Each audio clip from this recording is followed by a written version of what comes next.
Hi, I'm Harold Bell for the Legends of Inside Sports and the Way We Were.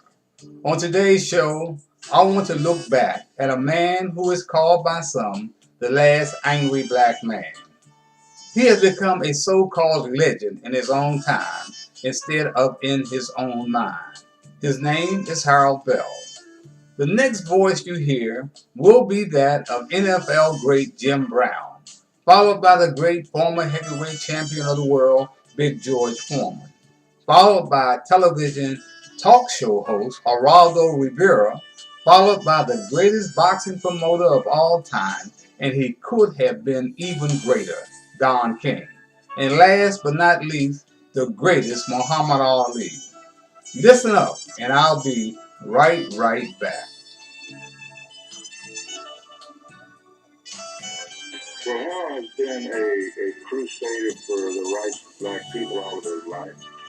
He has also been a crusader who had a lot of talent, not only in the black community, but the white community in sports. He's always been outstanding, always an individual, always speaking his mind, always giving you a platform to express your views. And when I was incarcerated, he did everything he could to attack those that incarcerated me unfairly.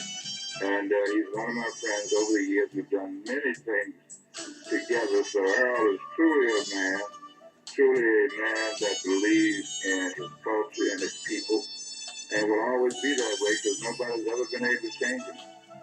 This was the heavyweight champion of the world, George Foreman, for the best in sports and sports personalities. When I am in Washington, D.C., I check out my good friend Al Bell and Inside Sports. Talking about a real champion, Al Bell and Inside Sports. There were many fans of the two science of boxing. The head rash was one been Don King, at one time numbers runner and street punk who served jail time for manslaughter. King has been called a ghetto Machiavelli, a high-stakes hustler, a celebrity promoter who has guided the careers, some say victimized boxing stars from Muhammad Ali to Mike Tyson. And with us in Washington, Harold Bell, a pioneer in the field of sports, talk radio, and TV. Mr. Bell has known Don King for more than 20 years. Hi, this is Don King of Don King Productions for the undisputed champion of sports talk. You must turn to my man, Harold Bell, and the original Inside Sports. For the best in sports and sports personalities, Inside Sports and Harold Bell are knockout.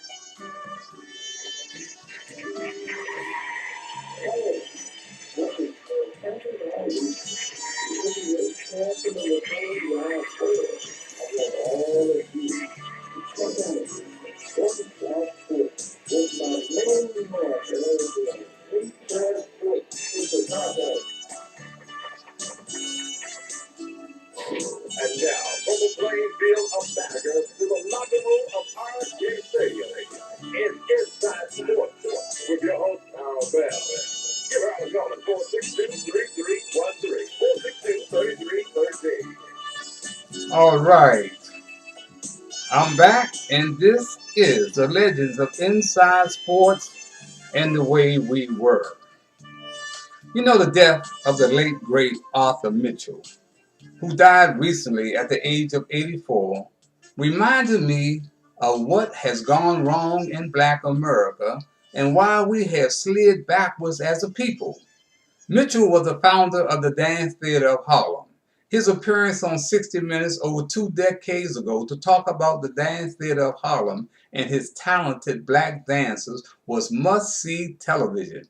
He raved and ranted about the sacrifices of the dancers and how he might have to close the theater down because of a lack of funds. There was little or no financial support from the rich and famous black entertainers and politicians. What else is new?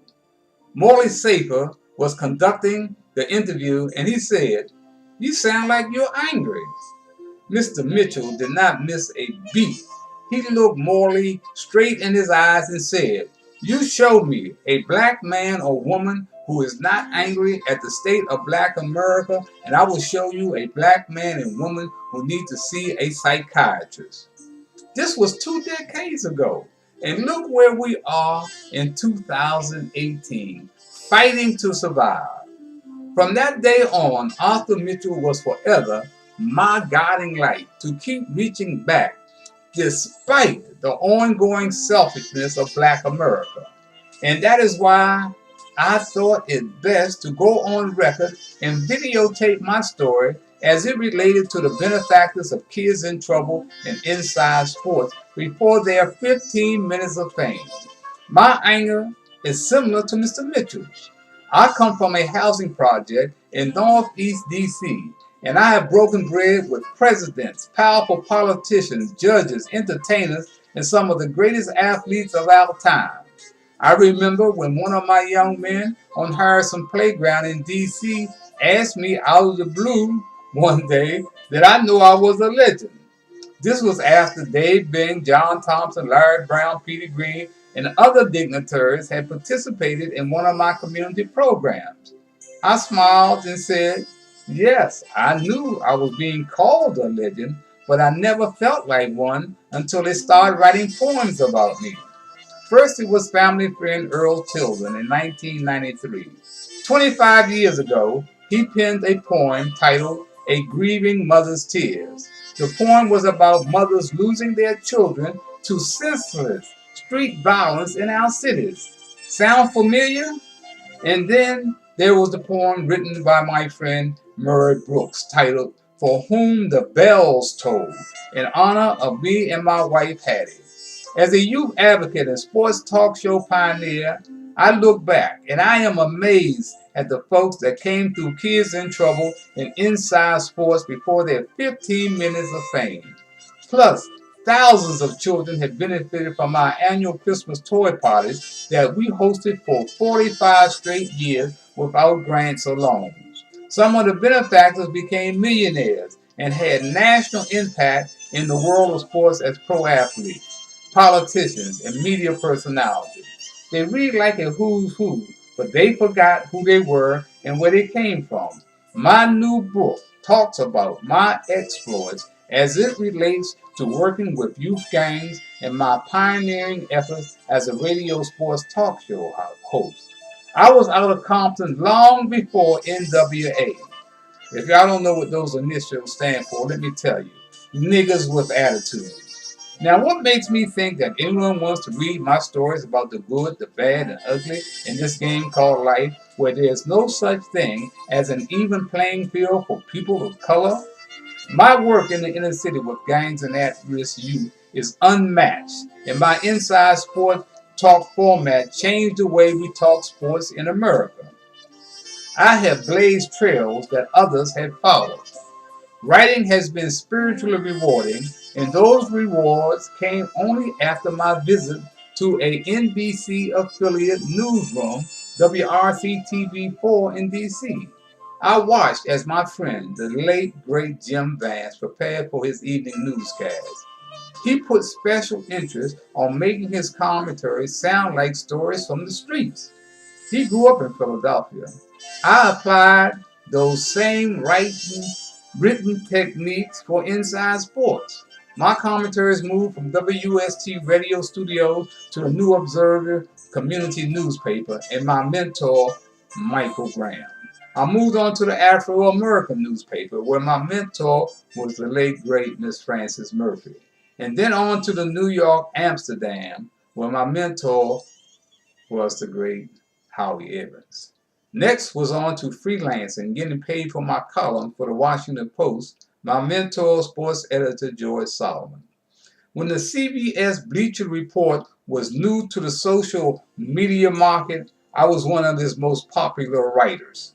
My blog on the real John Thompson had over 55,000 hits in 3 days. My next story on Sugar Ray Leonard went through the roof. Suddenly, the editors wanted to scrutinize my columns and delete certain paragraphs. It was a form of censorship. I said, hell no. And I moved back to blogging for blackmeninamerica.com and then established my own website, the original Inside Sports. The notoriety and popularity brought the player haters and critics out of the closet, like Tony Kornheiser, John Feinstein, Mike Wise of the Washington Post, and Dave McKenna of the City Paper, among others. McKenna, he was just trying to make a name for himself and didn't know any better. You see, I didn't allow anyone in media to say anything negative about me in print or on radio and television. To talk about me or write about me and you never walked in my shoes was a no-no. Kornheiser should be glad he was not born black because he has as much talent as a Dusty Baker toothpick. Monday Night Football hit rock bottom when they put him in the booth. I think they realized their mistake because he was gone in the blink of an eye. But anyway, this is my new book where you can read the history of the sports talk radio format and get the inside stories on champions and chumps who came through inside sports. It has often been said, until the Lions hire their own public relations firm, the glory of the hunt will always go to the hunter. The benefactors of Kit and Inside Sports read like a who's who in community, pro sports, and on-air media personalities. For example, John Thompson, Georgetown basketball, the first black coach to win a NCAA Division I basketball title. I gave him 5 minutes on Inside Sports when he could not win a game at Georgetown.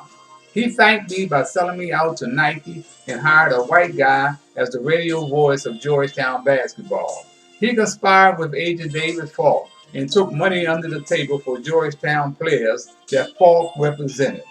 He forgot. Sugar Ray Leonard, boxing. He was confused and lost after winning the gold medal in the 1976 Olympic Games. He did not have 2 pennies to rub together when I took him under my wing as a mentor. He became the first pro boxer to earn $100 million in prize money. He forgot.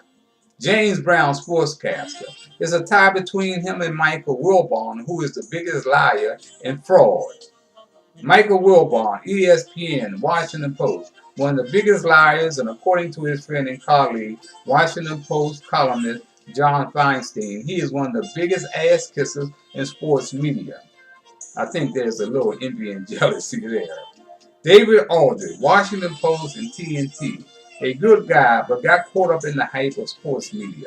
He was trying to shed a good light on me in one of his NBA.com columns when he made the mistake of saying 2 words. Harold Bell has been a no-holds-barred internet columnist who regularly calls out sacred cows who forgot who they are and where they came from. The 2 words sacred cows made me sound like a player hater. Otherwise, Dave has been a class act among liars and thieves. Dave Bain, NBA, rags to riches, to the NBA Hall of Fame, to mayor of Detroit. He kicked our Spingarn High School basketball coach, Reverend William Roundtree, under the bus, and then came home to bury him in a mausoleum. He forgot big time. Kathy Hughes, WOL. She begged me to become a big brother to her son Alfred when she was a receptionist at WHUR Radio. Now she owns Urban Radio and TV One. She has yet to say thanks. Jamie Foster Brown, publisher of Sister 2 magazine. I remember sitting at her kitchen table trying to figure out how to stop foreclosure on her house. She forgot. Lavonia Perriman. I was her mentor in D.C. before she disappeared and returned home to become an outspoken community advocate and radio personality in her hometown of Detroit. Tim Baylor, NFL, inner city kid who made good in the NFL, named me the godfather of his firstborn. He became a Minnesota, a businessman owning 2 McDonald's restaurants and president of the Minnesota Chamber of Commerce. He told a friend I was stealing money from the kids, and he has been on the run ever since. He forgot. Lonnie Taylor, politics, an inner city kid and a benefactor of kids in trouble. In the 70s, he became the first black to be named chief of staff for a white congressman on Capitol Hill, Jack Buechner of Missouri. Adrian Dantley, He has the personality of a Dusty Baker toothpick. I alerted him and his mother that Agent David Falk had taken several $1 million from his account for his personal use. He has never said thanks. I will never forget, I was walking down Georgia Avenue one day in the rain. He pulled over in his Rolls Royce and offered me a ride. I told him I would rather walk. He forgot. Darrell Hill, University of Maryland in the Naval Academy, grew up with a silver spoon in his mouth on the middle class side of the street in the hood in Northeast DC. I watched him develop into a great athlete and a pioneer in college sports. Adrian Brand, NBA, big disappointment because of his family background. His mother, Carolyn, is an angel, and his father and I were football teammates in high school. I gave Adrian his first break in the broadcast booth. He made the NBA and never looked or came back. He forgot big time. Chris Thomas, comedian, one of the good guys. I gave him his first break in broadcasting, but drugs, booze, bright lights, and big cities distracted him. Promises made, never kept. He forgot. Cornelius Green, the first black quarterback at Ohio State. I gave him his first break in the broadcast booth. He thanked me by trying to shake me down for $2,000 of a $10,000 grant he was trying to get for kids in trouble with his partner, Neville Waters. Jair Lynch, Olympic gymnast. As a kid, he and his father, Professor Ackland Lynch, would hang outside the doors of WST studios without invitation to get on Inside Sports. He won a silver medal in the 1996 Olympics. He forgot. Kevin Blackistone, ESPN, Washington Post. His parents were avid listeners of Inside Sports, begged me to have him as a guest when he was a sports writer for the Dallas Morning News. He forgot. Bill Rhoden, New York Times and ESPN, the author of $1 Million Slaves, was one of the first guests on Inside Sports Media Roundtable. He forgot. Larry Fitzgerald Sr., Minnesota talk show host and sports columnist for ESPN. Inside Sports Roundtable participant and the father of NFL All-Pro wide receiver Larry Fitzgerald Jr. He forgot. Established stars like Jim Brown, Calvin Hill, Doug Williams, and Don King, despite their holier-than-thou status, were also benefactors of Inside Sports. They forgot. These are the stories that you will find in my new book, Harold Bell's Legends of Inside Sports, My Walk Through American Sports History with Champs and Chumps. My story is not only Black history, my story is American history. You can go to blackmeninamerica.com, click on my photo, and scroll down to the bottom of the page and purchase my book. Great read. Let me remind you, no matter what you think of Donald Trump, every black face you see is not your brother, and every white face you see is not your enemy. We had major problems before the arrival of Trump. Remember the angry Arthur Mitchell and his appearance on 60 Minutes 2 decades ago? I feel just as angry as Arthur Mitchell in 2018. You show me a black man or woman who is not angry about the state of black America, and I will show you a black man and woman who need to see a psychiatrist. Until next time, I'm Harold Bell, and you can color me gone.